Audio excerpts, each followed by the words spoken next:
श्री राधे श्याम। परम पूज्य श्री गौरदास जी महाराज जी के YouTube चैनल को सब्सक्राइब करें। पूज्य महाराज श्री की कथाओं को सर्वप्रथम देखने के लिए बेल आइकन दबाना ना भूलें।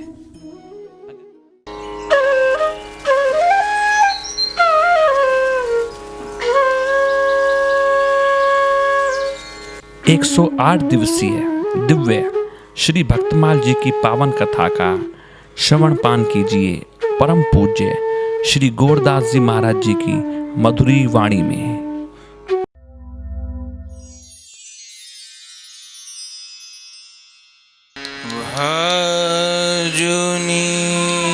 भजनीताई गौर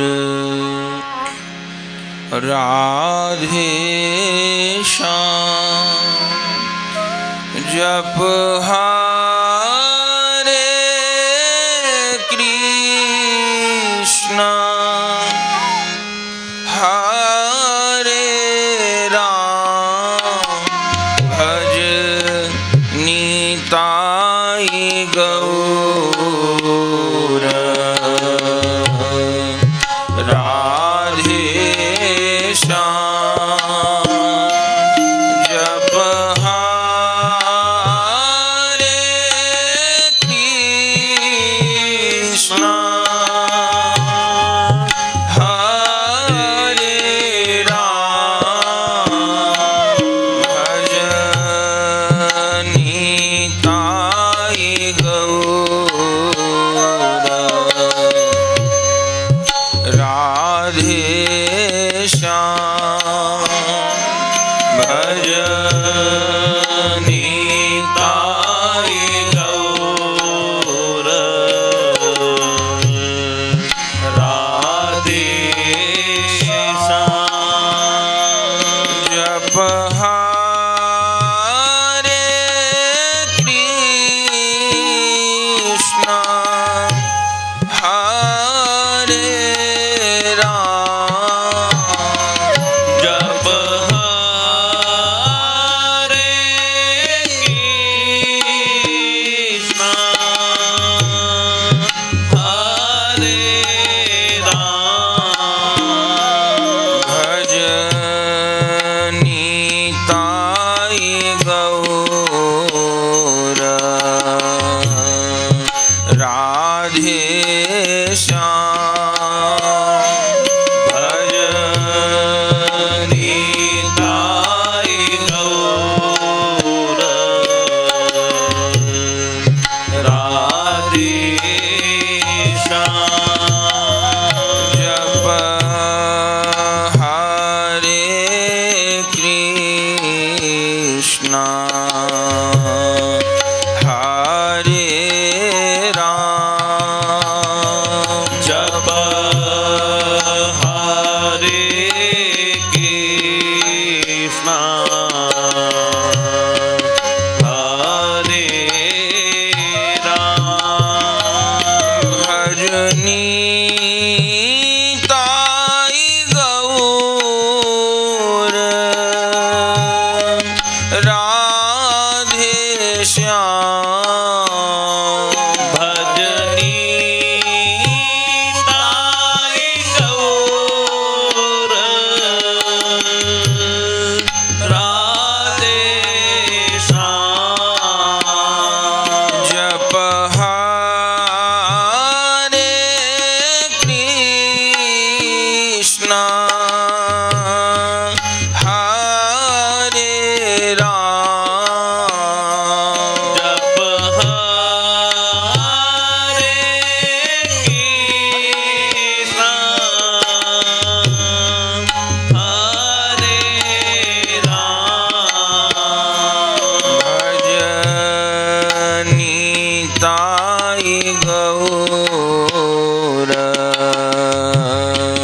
राधे श्याम भजनीताई गौर राधे श्याम जप हरे कृष्णा हरे राम जप हरे कृष्णा हरे राम कोई प्राण भरी के बोलो ना भजनीताई गौर राधे श्याम कोई प्राण भरी के गोलो ना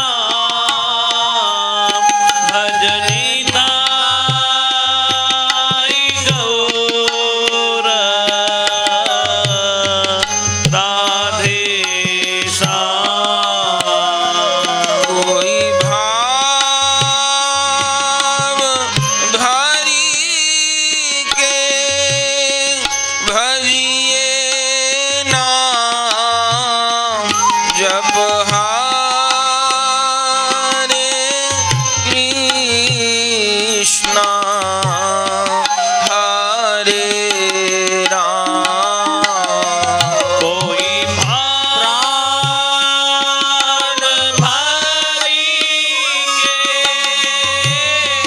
भजिए नाम जप हरे कृष्णा हरे राम भजनीताई गौर राधे श्याम जप हरे कृष्णा हरे राम भजनीताई गौर राधे श्याम जप हरे कृष्णा हरे राम श्री गुरु मुख हो के जपिए नाम भजनीताई गौर राधे श्याम श्री गुरु मुख जपिए नाम भजनीताई गौर राधे श्याम कोई दीन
जप हरे कृष्णा हरे राम।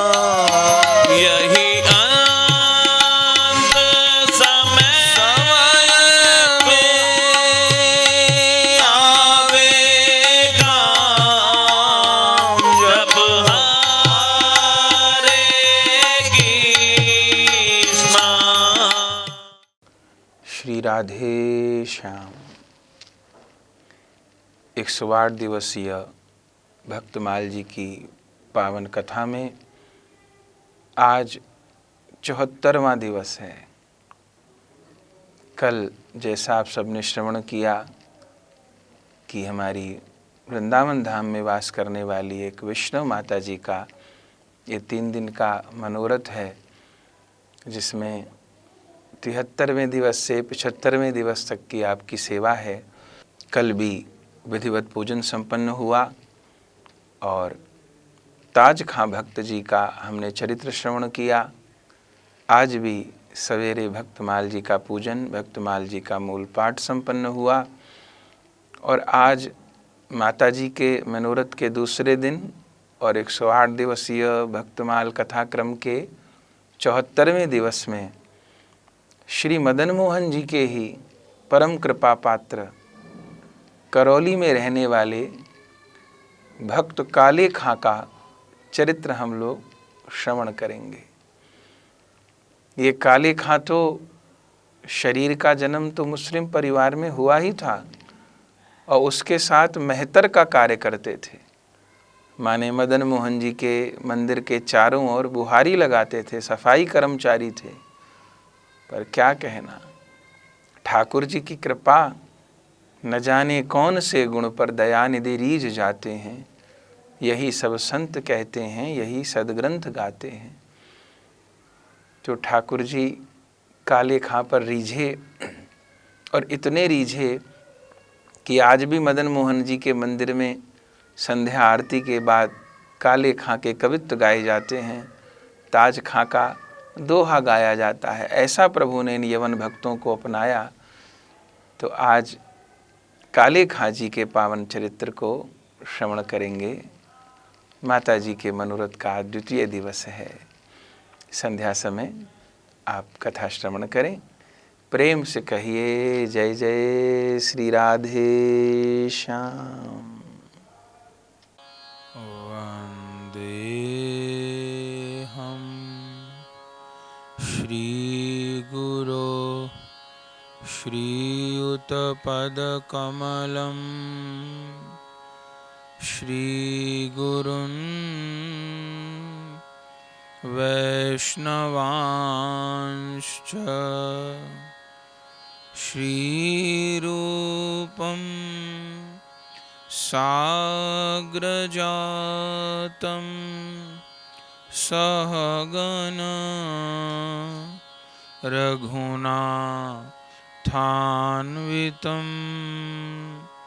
तं सजीवं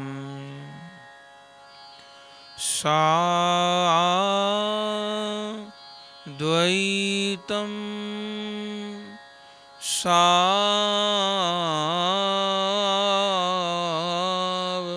सावधूतं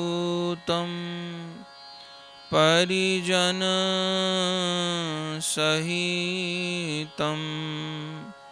श्रीकृष्ण चैतन्यदेवं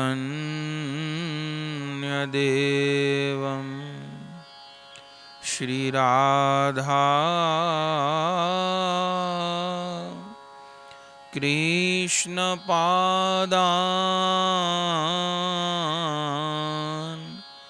सहगण ललिता श्रीविशाखान्वितांश्च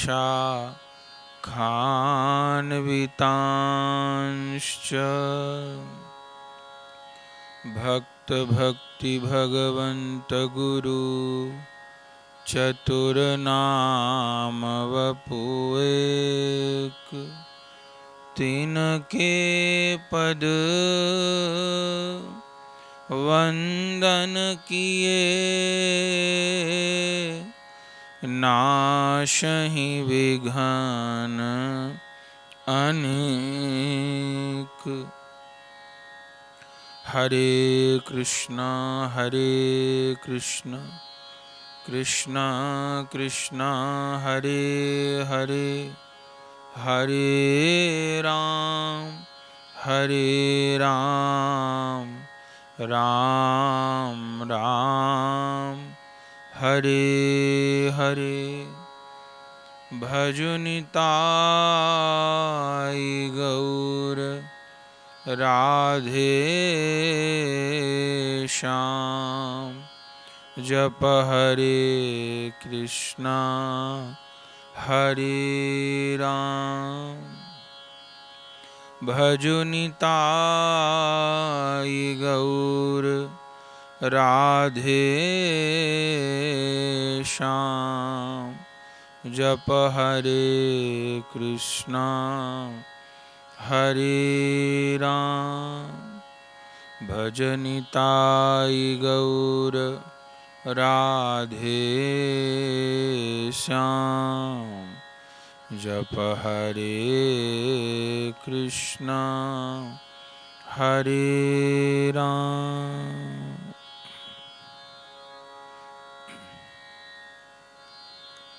परम करुण पतित पावन अशरण शरण दीन बंधु नवद्वीप बिहारी श्री निताई गौर हरि सरकार, वृंदावन बिहारी श्री राधा माधव युगल सरकार, श्रीमद् राधा रमन चरणदास देव, श्री बड़े बाबा जी महाराज, श्री सद्गुरुदेव की अकारण करुणा के फलस्वरूप श्रीधाम वृंदावन में आश्रम श्री गौर कृपा धाम में विराजमान होकर 108 दिवसीय भक्तमाल जी की पावन कथा श्रवण करने का हमें आपको सौभाग्य प्राप्त हो रहा है, जिसमें आज 108 दिवसीय भक्तमाल कथा का 74वां दिवस है, जिसमें कल श्री मदन मोहन जी के महान प्रेमी मुस्लिम भक्त ताज खां जी के चरित्र को श्रवण किया था, और आज भी ठाकुर श्री राधा मदन मोहन जी के अनन्य प्रेमी भक्त काले खां जी के चरित्र को स्मरण कर रहे हैं।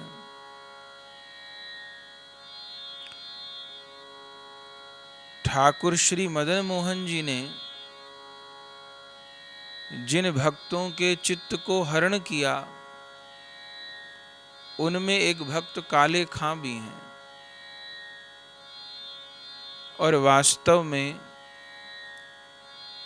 श्याम सुंदर तो प्रत्येक भक्त के, साधक के चित्त को आकर्षित करते ही हैं, और साधक नहीं, मानव मात्र के मन को मोहन आकर्षित करते हैं।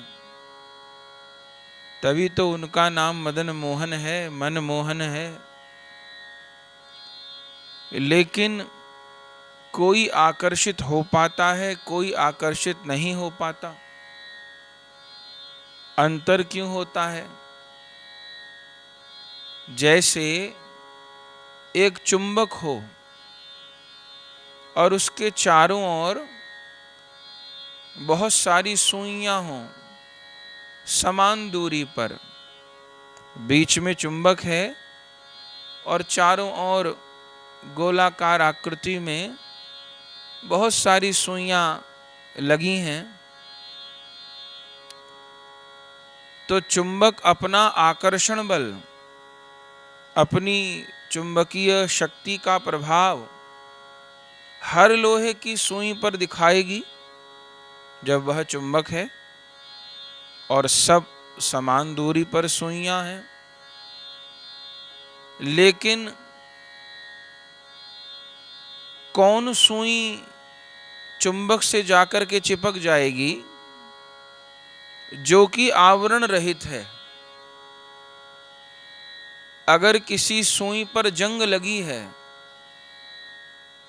अगर किसी सुई पर मैल लगा है, अगर किसी सुई पर धागा लिपटा है, वह चुंबक के पास नहीं पहुंच पाएगी। इसका अर्थ ये नहीं कि जिस सुई पर धागा लिपटा था या जंग लगी थी या मैल चढ़ा था, चुंबक ने उसको नहीं खींचा, उसको भी खींचा, लेकिन उसको चुंबक का प्रभाव अनुभव ही नहीं हुआ और परिणाम स्वरूप वह चुंबक के निकट नहीं जा पाई। ऐसे ही परमात्मा श्री कृष्ण चुंबक हैं और प्रत्येक जीवात्मा ही एक सुई के समान है। चूंकि हम सब श्री कृष्ण के ही अंश हैं, जीवेर स्वरूप है नित्य कृष्णदास, ईश्वर अंश जीव अविनाशी। हम सब श्री कृष्ण के ही अंश हैं, वे ही हमारे अंशी हैं, हमारे स्वामी हैं। और उनका अंश होने के कारण प्रभु समस्त जीवात्माओं को समान रूप से अपनी ओर आकर्षित कर रहे हैं, क्योंकि इस मनुष्य शरीर को पाकर जो प्रधान कर्तव्य है, प्रधान धर्म है, वह भगवत प्राप्ति है, अपना आत्म कल्याण है। तो प्रभु सब किसी को आकर्षित कर रहे हैं, वे मेरी प्राप्ति के मार्ग पर आ जाएं, असत्य को त्याग कर सत्य को पकड़ें, सत्य के पथ पर चलें। इसके लिए प्रभु अंतरात्मा में बैठकर सभी को प्रेरित कर रहे हैं। संत और ग्रंथों के द्वारा सबको ही सत्संदेश दे रहे हैं, लेकिन समान शक्ति सब जीवों को देने के बाद भी, समान रूपों से सब जीवों को प्रेरणा आकर्षण देने के पश्चात भी कोई कोई ही इस मार्ग पर आ पाता है और उन आने वालों में भी कोई कोई लक्ष्य पर पहुंच पाता है।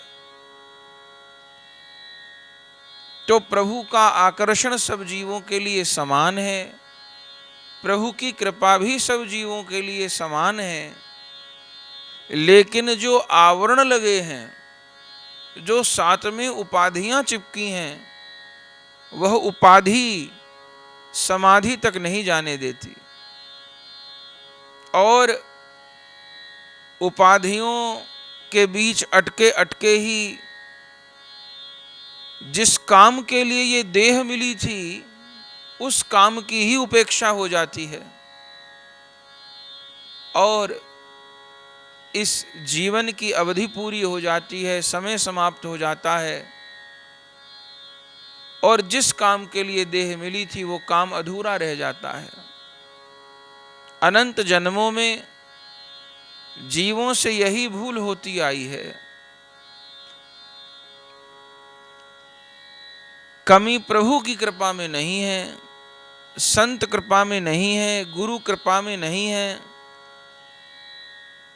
पर चित्त आवरण मुक्त हो ही नहीं पाता। अनेक बार साधन भी होते हैं, भजन भी होता है, पर वो सब बाह्य इंद्रियों से होता रहता है। अंदर तक न नाम पहुंच पाता है, न गुरुदेव की वाणी पहुंच पाती है और बाहर से होने के कारण सारे साधन थोते साबित हो जाते हैं और बाहर से नियम साधना चलती रहती है और अंदर वह कपट का जाल पिरोता रहता है, जीव पिरोता रहता है, और उस कपट के जाल में कोई दूसरा फंसता है कि नहीं फंसता, वह स्वयं फंस जाता है और अपने इस मनुष्य देह को नष्ट कर लेता है। तो भगवत प्राप्ति के लिए, भगवत प्रेम प्राप्ति के लिए जो सबसे आवश्यक बात है वह है चित्त की, मन की निर्मलता। और कभी कभी ये निर्मलता, निष्कपटता बहुत साधन करके भी नहीं आती, और कभी कभी ये निष्कपटता, निर्मलता किसी को सहजता में प्राप्त हो जाती है। इस मार्ग में भी कौन कितना आगे है या कौन कितना आगे जा सकता है, इसका पैमाना उसके चित्त की निर्मलता ही है। संसार में कहा जाता है बच्चे भगवान के रूप होते हैं। क्यों कहा जाता है? क्योंकि बच्चे का चित्त निर्मल होता है, उसके भीतर कपट नहीं होता, छल नहीं होता। एक बच्चे की आंखें बड़ी निश्चल होती हैं, तो वो निश्चलता चित्त में आए, इसकी बड़ी आवश्यकता है। उस निर्मलता को प्राप्त करने का उपाय क्या है?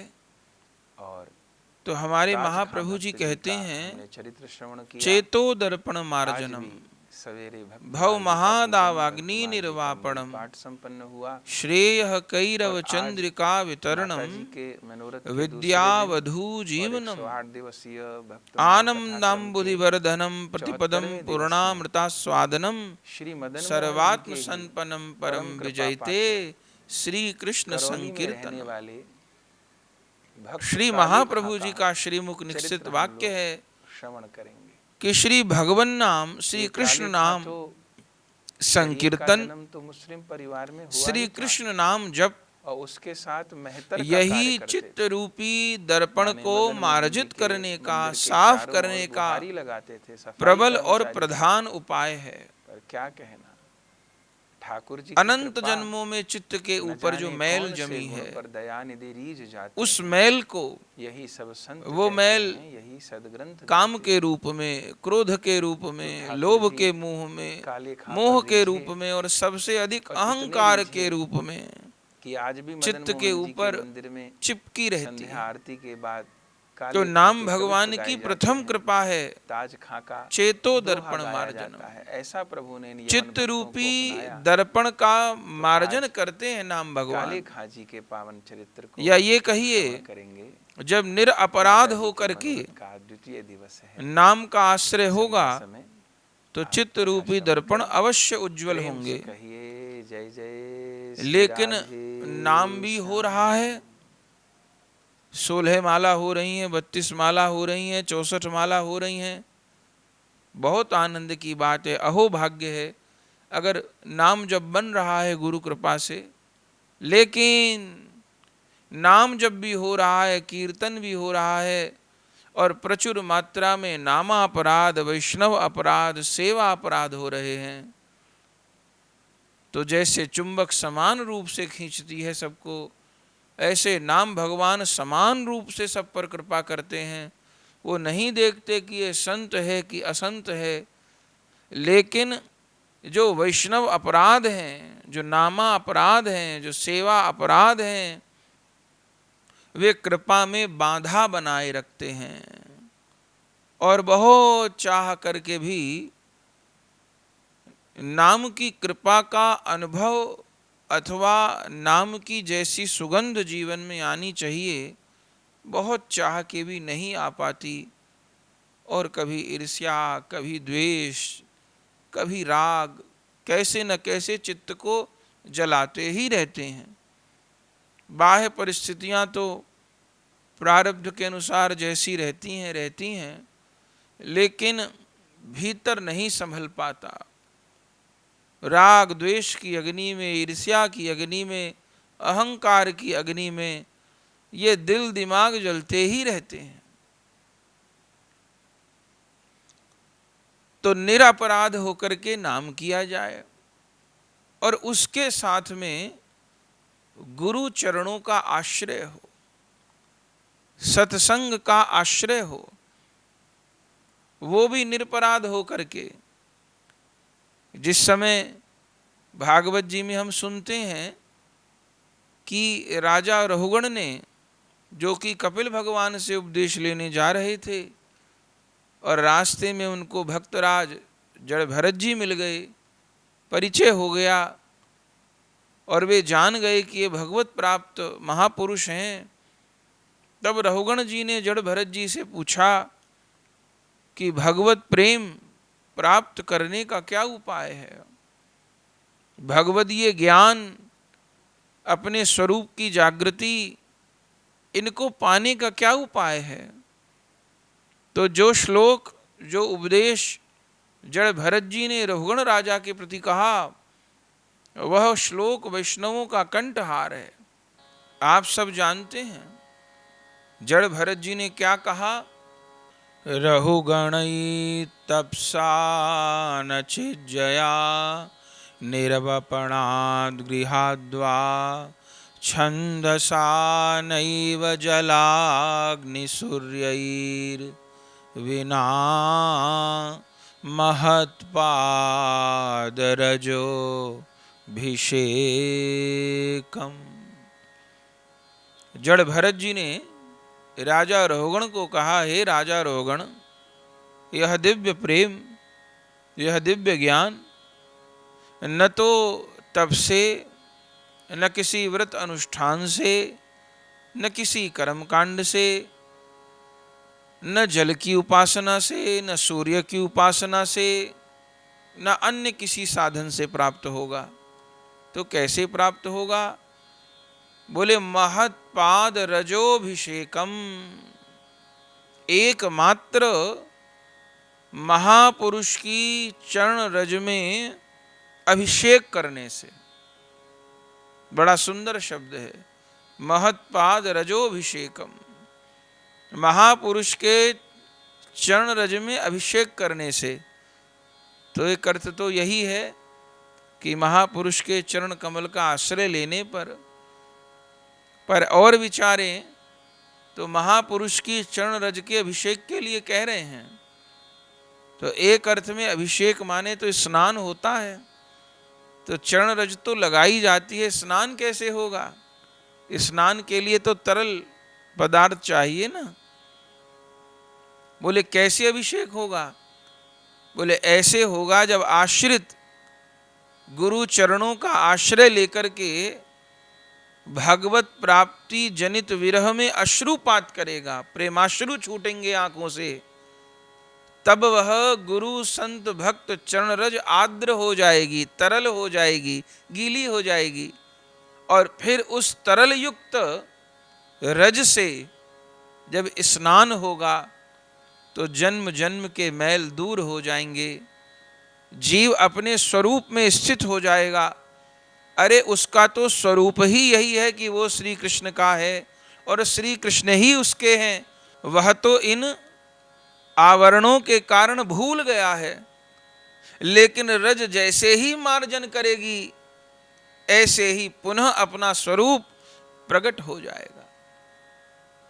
बंधुओं, आज जिन भक्त काले खां जी का चरित्र हमको श्रवण करना है, उनको अद्भुत जीवन में कृपा प्राप्त हुई, पर उस कृपा प्राप्ति के मूल में दो ही बात दिखलाई देती हैं।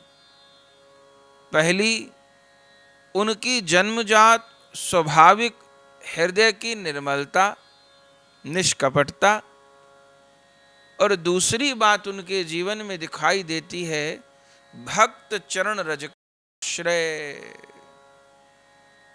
ये दो बातें, क्योंकि जब किसी महापुरुष के चरित्र का स्मरण करते हैं तो साथ साथ ये भी देखते हैं कि ये इतनी कृपा का झरना फूटा कहाँ से। ऐसा क्या हुआ उनसे? तो जब काले खां जी के चरित्र को देखते हैं, आज तक श्री मदन मोहन जी के मंदिर में करौली में प्रतिदिन काले खां जी का स्मरण होता है, उनके पद का गान होता है, उनके दोहा गाए जाते हैं, ठाकुर जी को आरती के बाद सुनाए जाते हैं। तो भले वो भक्त ताज खां हों, भले वो भक्त काले खां हों, इन चरित्रों को कहने का एक उद्देश्य ये भी है कि हिंदू शरीर भी नहीं था इन लोगों का, तो इन लोगों का यवन शरीर था, पर ठाकुर जी इसकी भी अपेक्षा नहीं किए। क्यों? क्योंकि वो तो शबरी मैया को स्पष्ट कह चुके हैं। क्या कह चुके हैं? कहा रघुपति सुनु भामिनी बाता, कहा रघुपति सुनु भामिनी बाता, मानहूँ एक भगति करनाता, मानहूँ एक भगति करनाता। बलिहार मानहूँ एक, ये नहीं कह रहे मानहूँ भी भक्ति करनाता, ना ना, मानहूँ एक। न मैं संप्रदाय का नाता मानता हूँ, न जाति का, न विद्वत्ता का, न रूप का, न धन का, मैं मानहूँ एक भगति करनाता। और भक्ति माने श्री ठाकुर जी में जो बिना किसी स्वार्थ की आसक्ति है, जो बिना हेतु का प्रेम है, बिना स्वार्थ की जो सहज आसक्ति है, उसी का नाम तो भक्ति है। और इस डोर में प्रभु बहुत सहजता में बंध जाते हैं और बंधे रहना चाहते हैं। फिर भले वो शबरी हों, भले वो केवट हों, भले वो गोहराज हों। अरे चलो, भक्त काले खां जी तो मनुष्य थे, हिंदू नहीं थे, पर मनुष्य तो थे। पर गीधराज तो मनुष्य ही नहीं थे। बताइए, गीधराज तो मनुष्य भी नहीं थे, वे तो पक्षी थे। और पक्षियों में भी जो गीध हैं वह कोई उत्तम पक्षी नहीं है, चूंकि मांस भोजी होते हैं, लेकिन धन्य है, मनुष्य नहीं कोई पशु पक्षी के शरीर में भी है। श्री रसिकानंद प्रभु जी का चरित्र हम लोग सुन चुके हैं। हाथी के शरीर में थे गजगोपाल दास जी तो, पर कहीं आपको चरित्र सुन के लगा कि गुरु और गोविंद की कुछ कृपा में कमी रही हो? क्या गजगोपाल दास जी महान वैष्णव भय,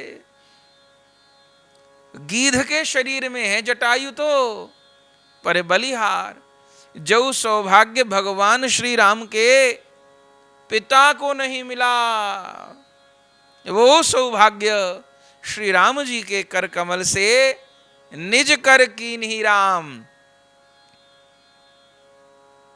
जटायु जी को प्राप्त हुआ। तो बताइए क्या हेतु है? और कोई हेतु नहीं, केवल उनके हृदय का निर्मल प्रेम।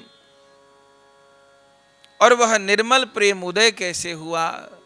चूंकि चित्त निष्कपट थे, चित्त रूपी दर्पण साफ थे। तो ठाकुर जी तो ढूंढा करते हैं, खोजा करते हैं निर्मल मन को। तो ऐसे भक्त काले खां,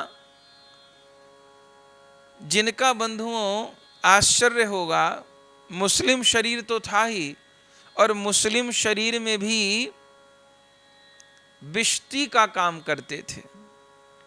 भिष्टी माने मेहतर, आप समझ रहे हैं, सफाई कर्मचारी। मुस्लिम धर्म में भी जातियां होती हैं, ऐसा नहीं है जातियां नहीं होती, वहां पर भी होती। भिष्टी थे, जिसको हिंदी में मेहतर कहते हैं, वे थे वो। लेकिन कहाँ के मेहतर थे? मदन मोहन जी के मंदिर के आसपास सफाई का काम था उनका। और कल ताज खां जी के चरित्र में मदन मोहन जी का इतिहास हम लोग संक्षेप में श्रवण कर चुके हैं कि श्री मदन मोहन जी श्री राम जी के भी पूर्वज अम्बरीश जी के सेवित ठाकुर जी हैं। और फिर शत्रुघ्न जी ने सेवा की, और फिर कालांतर में जब लोप हो गए तो हमारे अद्वैताचार्य जी ने प्रकट किए, फिर अद्वैताचार्य जी ने सेवा की, फिर परशुराम चौबे जी के घर पर सेवित हुए, और फिर वहाँ से हमारे सनातन गोस्वामी जी ले आए, फिर रामदास कपूर जी ने अपना सर्वस्व अर्पण कर दिया। और फिर औरंगजेब के आक्रमण काल में पहले तो गोविंद जी, गोपीनाथ जी, मदन मोहन जी जयपुर आए, और फिर करौली के राजा गोपाल सिंह जी के प्रेम में आकर्षित होकर के मदन मोहन जी जयपुर से करौली चले गए, और आज तक करौली में विराज रहे। ठाकुर तो वृंदावन के ही हैं, करौली में विराज रहे हैं। गोपाल सिंह जी उनको ले आए थे, और फिर गोपाल जी की वंश परंपरा चलती रही, और निरंतर खूब लाड़ चाव में आज भी खूब अद्भुत रूप में सेवा होती है, और उस समय भी होती थी। उस समय करौली के नरेश थे श्री हरबख्श पाल जी, और राधा मदन मोहन लाल की सेवा खूब चलती थी। और उस काल में मंदिर के जो गोस्वामी थे प्रधान, माने भक्त काले खां जी के अवधि में वे श्री हरिकिशोर गोस्वामी जी थे, और मंदिर की सब सुंदर व्यवस्था चलती थी। और भक्त काले खां मेहतर थे, और अब विभाग बटे रहते हैं कि कहाँ किसको सफाई का काम करना है। तो काले खां जी मंदिर के चारों ओर सफाई करते थे। ऊंचे पर मंदिर है, नीचे मुस्लिमों की बस्ती थी, वहीं रहते थे, और सफाई का काम करते थे, जल का छिड़काव करते थे, और मंदिर की ओर से ही उनका जीविका का पालन होता था। माने उनको राजा की ओर से तनख्वाह भी मिलती थी, वेतन भी मिलता था, और मंदिर से तीनों समय प्रसाद भी मिलता था उनको। और अब तीनों समय मंदिर का प्रसाद पाना, और जो कुछ उस समय राशि थी वो भी मिलती थी, उसी से जीवन का उनका निर्वाह होता था। बस पति पत्नी थे घर में, और कोई नहीं था। माता पिता का छोटी अवस्था में देहांत हो गया था, विवाह हो चुका था काले खां जी का, और उनके यहाँ कोई संतान भी नहीं थी। पत्नी थी, पर पत्नी उनकी बड़ी कर्कशा थी, लेकिन वे स्वभाव से ही बड़े शांत। वो जो कुछ कहती सो कहती, पर ये बड़े सरल शांत रहते थे, और अधिकांश समय तो इनका सेवा में ही निकल जाता था। और क्या करते थे? सेवा तो करते ही थे, लेकिन सेवा करते करते अब भले इसको ये मानिए कि मंदिर के पास की जलवायु इनको लगती थी, या ये मानिए कि मदन मोहन जी का प्रतिदिन प्रसाद पाते थे, उसका प्रभाव था। तो ये अपनी नौकरी को नौकरी मान के नहीं, सेवा मानकर करते थे। और एक तो होता है ऊपरी मन से, अब सफाई कर दी ना, झूठी पत्तल आदि फेंक दी ना, जल का छिड़काव कर दिया ना, अब जल्दी उल्टा सीधा काम पूरा करो, चलो अपने घर पर। ऐसा स्वभाव नहीं था। सब सफाई कर लिए, जितनी बार कूड़ा उड़ा कुछ बात हुई बार बार सफाई करे, जल का छिड़काव करे। और उसके बाद अब चूंकि एक तो यवन थे और फिर मेहतर थे, तो मंदिर तो नहीं जा सकते थे, तो सब काम हो गया। उसके बाद फिर मंदिर की सीढ़ियों पर ही बैठ जाते थे। और क्या करते थे? सीढ़ियों पर बैठ करके जो भक्त लोग बलिहार इस भाव को उनके, हमको लगता है ये भी कृपा प्राप्त करवाने में बड़ी मोटी बात थी। क्या करते थे सीढ़ियों पे? जो भक्त लोग मदन मोहन जी का दर्शन करने जाते थे, आहा, उनके जूते चप्पल की रखवाली भी करते थे। और केवल रखवाली नहीं करते थे, उन भक्तों के, वैष्णवों की जो पादुका होती थी, अपने वस्त्र से उनको पोंछते थे, साफ करते थे। इसलिए नहीं कि मैं उनके जूते चप्पल झाड़ पोंछ के रख दूंगा, वो लौटेंगे तो 1 पैसा 2 पैसा देंगे, इस नियत से नहीं। किस नियत से? कि जिन ठाकुर मदन मोहन की मैं सेवा करता हूँ, बाहरी सेवा करता हूँ, जो मेरे अन्नदाता हैं, जिनके अन्न पर मेरा काम चल रहा है, उन ठाकुर का जो दर्शन करने आते हैं, महबूब की हर चीज महबूब होती है। अब वो मदन मोहन जी को प्रेम करते होंगे तभी तो आते होंगे ना। तो मैं तो मदन मोहन जी का दर्शन नहीं कर पाता हूँ, लेकिन जो भक्त लोग उनका दर्शन करने जाते हैं, मुझे उनका दर्शन हो जाता है, और वे भी मेरे पूज्य हैं। सीधे तो प्रणाम नहीं कर पाऊंगा मैं उनको, ब्राह्मण हैं, वैष्णव हैं, क्षत्रिय हैं, पर उनकी पादुकाओं को तो प्रणाम कर लूं। अरे लोग कितने पुण्य आत्मा हैं जो प्रतिदिन मदन मोहन जी का दर्शन कर लेते हैं, मदन मोहन जी के मनोरथ कर लेते हैं, मदन मोहन जी को लाड़ कर लेते हैं। इसी बात पर बलिहार रहते थे। और बंधुओं, उन भक्तों की चरण रज की सेवा करते थे। तो एक तो निर्मल चित्त लेके ही पैदा हुए, हृदय मलिन नहीं था, और दूसरे भगवत प्रसाद पाते थे, और तीसरे भक्त चरण रज में उनकी निष्ठा और थी। क्या कहना? तो अब बताइए, कृपा में कमी कहां होगी? जिसके भीतर भगवान के प्रति सच्चा प्रेम होगा साहब, निष्कपट प्रेम होगा, उसका भगवान के भक्तों में भी प्रेम होगा। और हम कहें सेवा में बहुत प्रेम है हमारा, ठाकुर जी में बहुत प्रेम है, कीर्तन में बहुत प्रेम है, अपने इष्ट देव में बहुत प्रेम है, अपने संप्रदाय के आचार्य में बहुत प्रेम है, पर तमाम वैष्णवों से, भक्तों से ईर्ष्या करते हैं, द्वेष रखते हैं।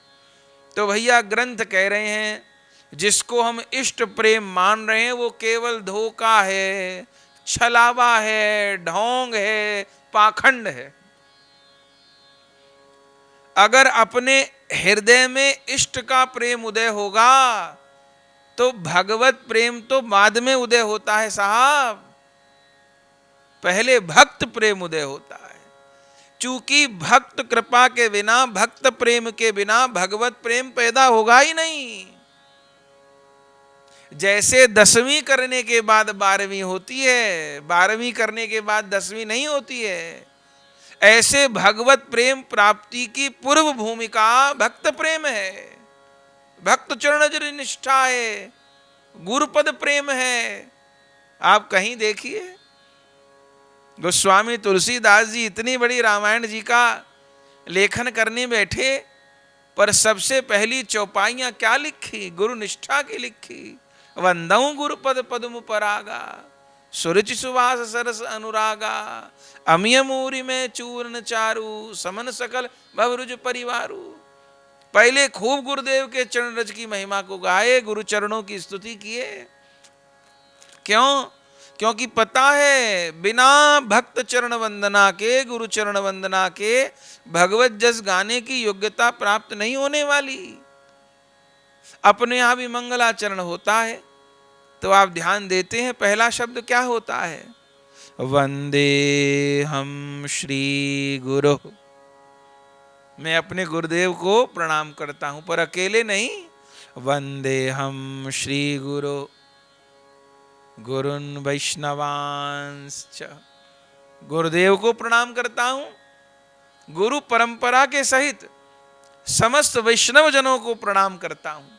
सोचिए, जुगल सरकार को प्रणाम तो मंगलाचरण की चौथी पंक्ति में है, लेकिन मंगलाचरण की प्रथम पंक्ति में परिकर सहित, वैष्णवों के सहित, परंपरा के सहित गुरुदेव को प्रणाम है।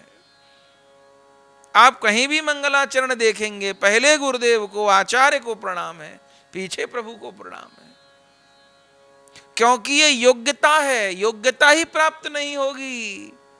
ठाकुर जी की सेवा में जब जाएं तो सबसे पहले गुरुदेव को प्रणाम होए।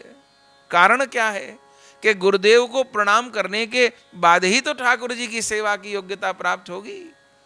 मंदिर में ठाकुर जी विराजमान होए तो पूरी गुरु परंपरा विराजमान होए, गुरुजन विराजमान होए। क्यों कि हमसे कहाँ सेवा होएगी? सेवा तो हमारे गुरु महाराज करेंगे, गुरुजन करेंगे, हम तो पीछे खड़े होकर के सेवा में सहयोग करेंगे। ये भावना ही भगवत प्रेम, भगवत कृपा का जीवन में विकास करती है। और जो इन निष्ठाओं को अपने हृदय में बलवान नहीं कर पाते, वे इस भक्ति मार्ग में भी उन्नति नहीं कर पाते कभी। तो काले खां जी प्रभु का दर्शन नहीं किए, वो जानते हैं मंदिर में हिंदुओं का खुदा रहता है और हम उन्हीं की तीमारदारी में लगे हैं, सेवा में लगे हैं।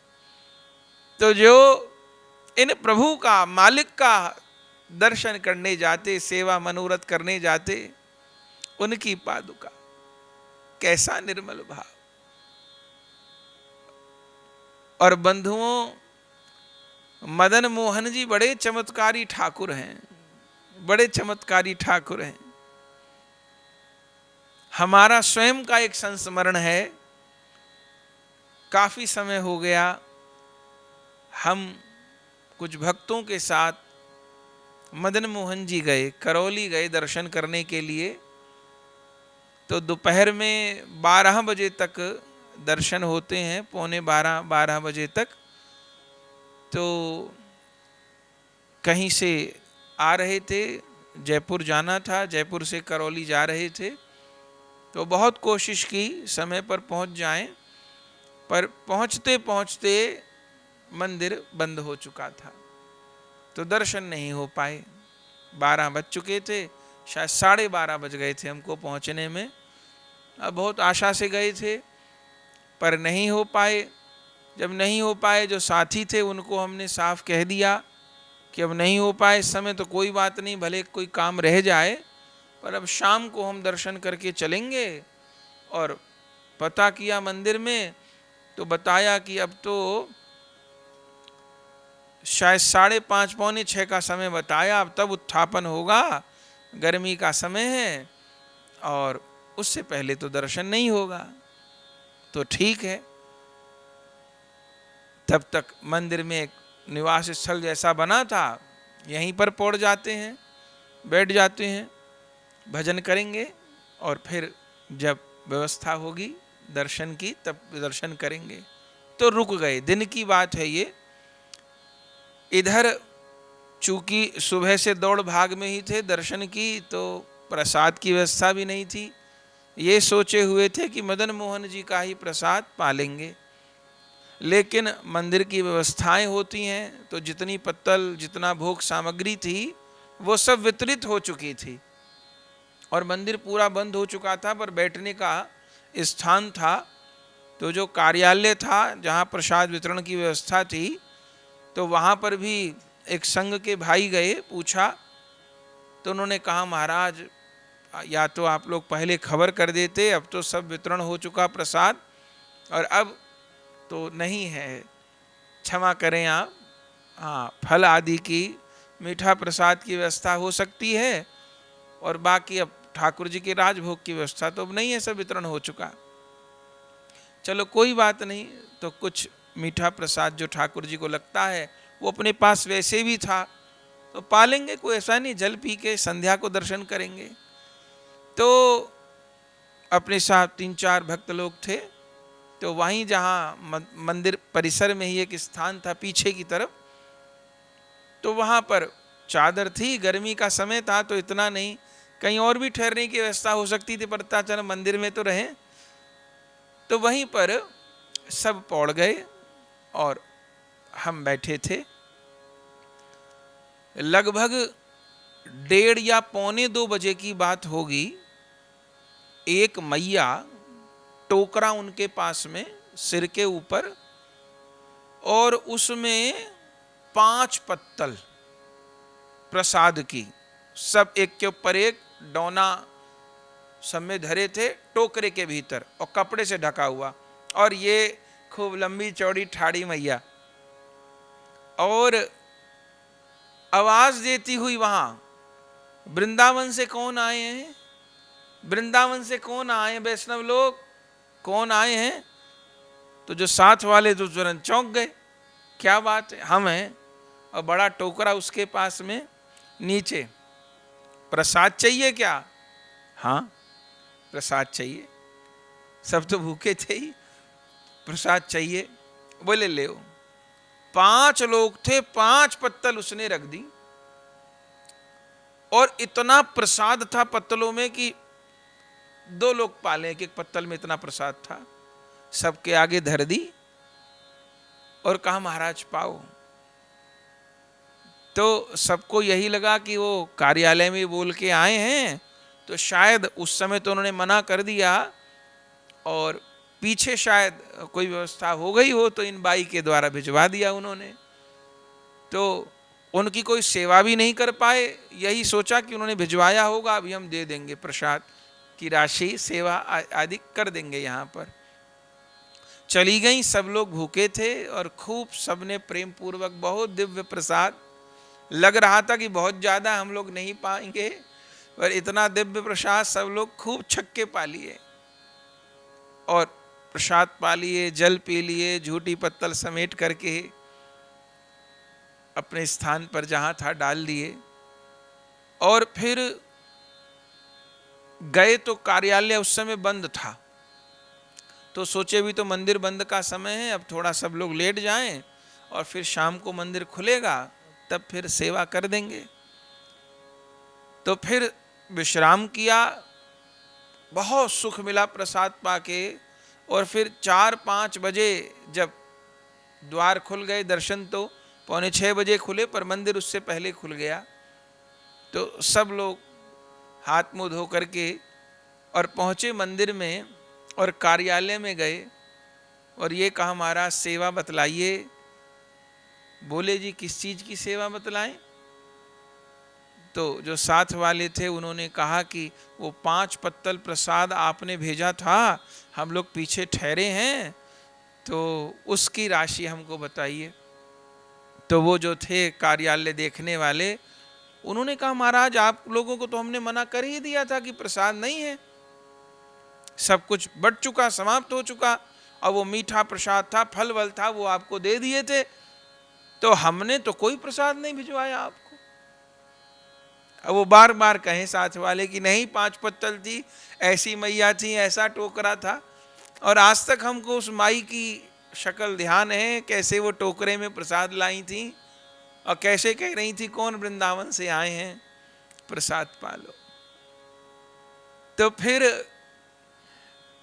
मन में संशय नहीं रहा, हम ये तो नहीं कह रहे कि प्रभु आए थे, हम लोग तो इस योग्य नहीं हैं, पर कार्यालय में भी पूछा, जो प्रसाद वितरण वाली व्यवस्था थी वहाँ भी जाके पूछा, पर सबने यही कहा हमने कोई पत्तल नहीं भेजी, हमें ये भी नहीं पता था कि मंदिर में आप कहाँ लेटे हैं, आप मंदिर में हैं कि मंदिर से बाहर हैं, और कहा था आपने पूछा था तो सब पूरा हो चुका था, तो हमने मना कर दिया। तो हमने तो यही सोचा कि श्री मदन मोहन जी ने प्रसाद भिजवाया, और ये जो चरित्र आप सुन रहे हैं, ताज खां जी का चरित्र, काले खां जी का चरित्र सुन रहे हैं, एक भोली गुजरी का चरित्र है, बड़े बड़े चरित्र हैं मदन मोहन जी से जुड़े हुए। तो हमको लगा ये वास्तव में ठाकुर बड़े कौतुकी हैं, इन्हें कौतुक प्रिय है, बहुत प्रिय है इनको कौतुक। तो अपने साथ भी ये घटना बीती, तो हम भी इसके प्रमाण हैं कि मदन मोहन वास्तव में बहुत कौतुकी हैं, वो लीलाधारी हैं वो। तो वो भक्त काले खां जो कि मेहतर थे, सेवा करते बंधुओं, प्रसाद पाते और चरण रज भक्तों की सेवन करते थे, सेवा करते थे। और कल भी हमने श्रवण किया कि ठाकुर जी के मंदिर में एक खिड़की है गर्भगृह पर, और वो कभी कभी खुली भी रहती है हवा के लिए, पुराने समय में रोशनदान होता है ऐसा। तो उस रोशनदान से कभी कभी उन भक्त काले खां को दर्शन भी हो जाता था, और वह दर्शन भी कोई सामान्य नहीं था। माने कभी तो उनको कोई आवाज आती सुनाई पड़ती थी, कभी गर्भगृह से कोई सुगंध आती दिखाई पड़ती थी, कभी परछाई दिखाई पड़ती थी, और एक बार तो उस खिड़की से साक्षात मदन मोहन ही दिख गए उनके। मदन मोहन जी के एक और ललिता जी हैं, एक और श्री जी हैं, और दर्शन होते थे उनके और विभोर हो जाते थे, वो विभोर हो जाते थे। और वैसे ही प्रसाद पा करके चरण रज भक्तों की सेवा करके उनका हृदय में प्रेम की जागृति, और बीच बीच में ठाकुर जी झलक भी दे देते, रूप का प्रकाश भी फेंक देते, और पूरी तरह से दीवानगी काले खां के ऊपर चढ़ी थी। और सेवा तो उनको मिली थी, करते रहते थे, पर उनकी जो पत्नी थी वो बड़ी कर्कशा थी। थोड़े समय के लिए घर जाते थे, पर उतने समय में पता नहीं वो क्या क्या बात कह देती थी। और अब काले खां जी और भी जो उनके क्रियाकलाप थे वो छूट गए। अब रात को भी यदि घर पे आए तो मदन मोहन ही दिल दिमाग में चढ़े हुए हैं, आंखों से आंसू बहता रहता था उनके, और होश नहीं रहता था उनको। लेकिन इसके लिए उन काले खां के जो और धर्म के लोग थे मुसलमान, वो उनको बड़ी लानत देते थे। अरे मूर्ति की इबादत करता है, पाक इस्लाम को छोड़कर नमाज नहीं पढ़ता, मस्जिद में नहीं जाता, मूर्ति की इबादत करता है। अरे पत्थर को पूजेगा पत्थर ही बन जाएगा।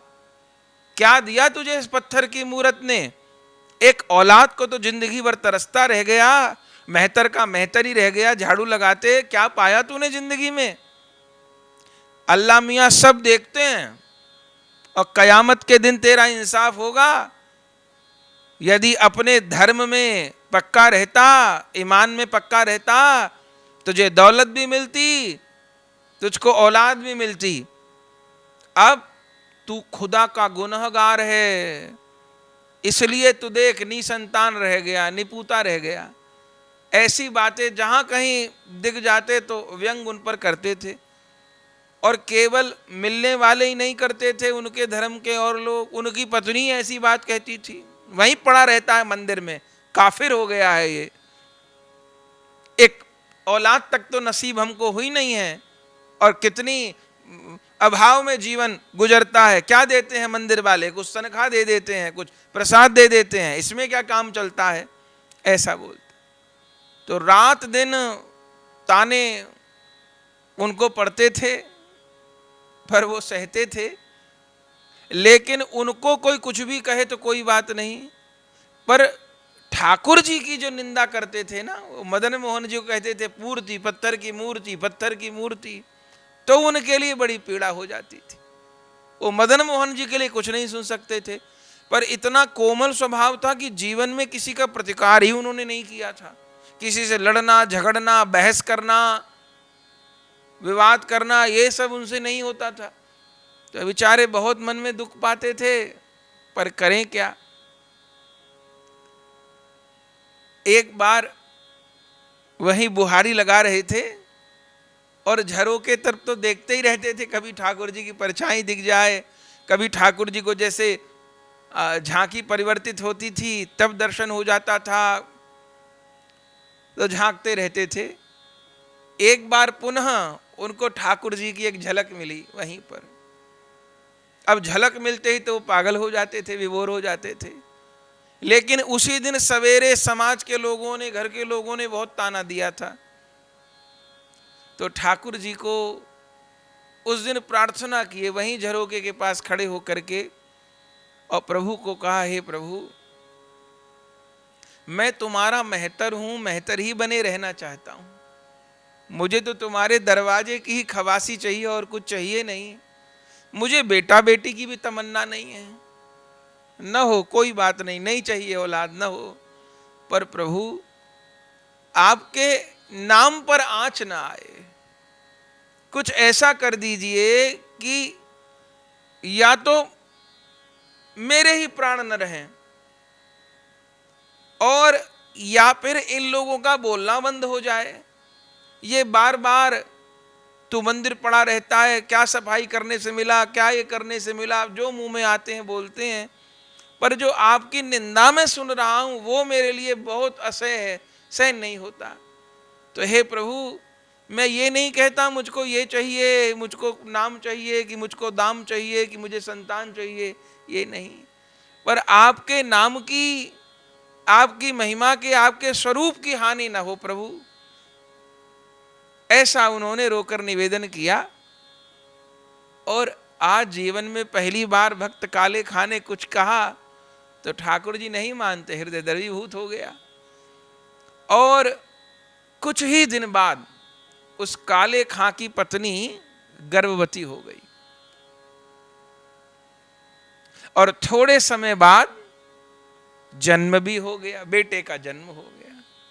और अब जब बेटे का जन्म हो गया तो जितने लोग वो ताना मारते थे कुछ कम हो गए, औलाद भी नहीं मिली, बे औलाद है, बे औलाद है, ऐसा जो कहते थे। तो संतान हो गई तो सब लोगों के मुंह बंद हो गए, और काम तो उनका जो था महतरी का वो कर ही रहे थे, करते रहे। धीरे धीरे करके समय बीता। अब बालक का पालन तो चल ही रहा था, घर में बहुत धन भी नहीं था तो अभाव भी नहीं था, सब व्यवस्था मंदिर की ओर से उनको मिल जाती थी और बहुत प्रेम से गुजर बसर कर रहे थे वो, पर घर की तरफ कम ही ध्यान दे पाते थे। धीरे धीरे वो बच्चा बड़ा हुआ और 8 वर्ष का हो गया। और एक दिन काले खां तो सेवा में ठाकुर जी की गए हुए थे, और पास में ही नदी है। वो 8 साल का बच्चा काले खां का वहां खेलने गया, बगीचे में खेल रहा था, और खेलते समय काले रंग का सांप आया और सांप ने बच्चे को डस लिया, और वहीं पर बच्चे के शरीर में ऐंठन हुई और गिर गया। सारा शरीर उसका काला पड़ गया, वहीं गिर गया, समाप्त हो गया बच्चा। अब जो 7 के बच्चे थे वो भागते हुए आए, और जैसे सुना ऐसे ही उसकी पत्नी काले खां की और जो आस पड़ोस के लोग थे सब भागते हुए गए, उठा करके उसको लाना चाहते थे। और अब मां को जो पता चला, काले खां की पत्नी को जो पता चला, उस बच्चे की मां को, वो तो पछाड़ खा कर गिरने लगी, छाती पीट पीट रोने लगी, क्या हो गया, क्या हो गया, क्या हो गया। किसी ने कहा सांप काटा है, अरे किसी ओझा को बुला के लाओ। तो तुरंत भागी भागी पता चला कि काले खां कहाँ है, बोले वो तो वही मंदिर में बुहारी दे रहा है। तब पत्नी दौड़ी दौड़ी पागलों की तरह आई, चलो चलो चलो चलो, क्या हुआ, दूर से चीख कर, क्या हुआ। बोले बेटे सलीम को सांप ने डस लिया है, किसी झाड़ फूक वाले ओझा को बुला के लाओ, नहीं बे औलाद हो जाएंगे, एक औलाद हमारे पास चली जाएगी। वो बलिहार पत्नी ने कहा, अब सोचिए कि एक बेटा हो उसका क्या हाल होगा। अब पत्नी तो कह रही है, और काले खां क्या कह रहे। उस समय श्रृंगार आरती का समय था ठाकुर जी की। तो अपनी पत्नी से क्या बोले, श्रृंगार आरती होने वाली है, और श्रृंगार आरती के समय में मैं यहाँ खड़ा होकर के ताली बजाता हूँ, और फिर ठाकुर जी की आरती बाहर आती है, उसको लेता हूँ, तो बस श्रृंगार आरती हो जाए फिर मैं आ रहा हूँ।